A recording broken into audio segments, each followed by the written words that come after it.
Dobar dan, moje ime je Marko Ristić, predstavljam Udrugu Varga Nemanjske županije i za vas ću danas prezentirati jedan koktel koji se zove Brugal Tiramisu.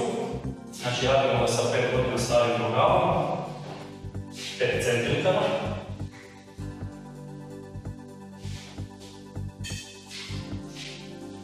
Znači iz Dominikanske republike. Pa ćemo staviti 2 centilitra likera od kave.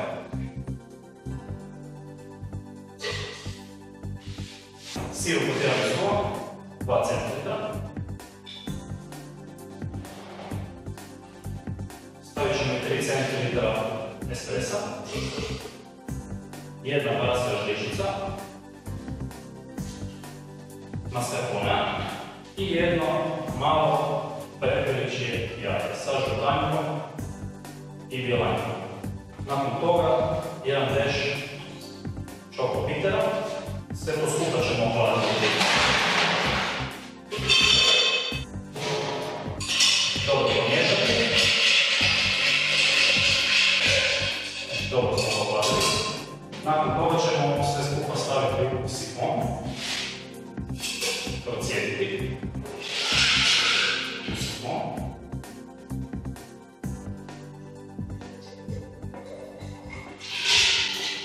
Znači radimo u sifonu da dobije jednu kremastu teksturu,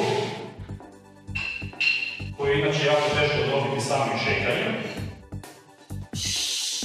Malo pomiješati. Čašu ćemo dekorirati.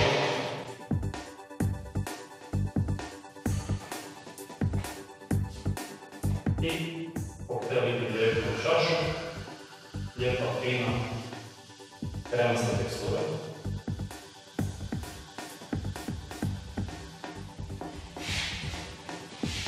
I onda ćemo ga dodatno aromatizirati sa tekućim jestivim sapunom od čokolade, kako bi dobio još na mirisu.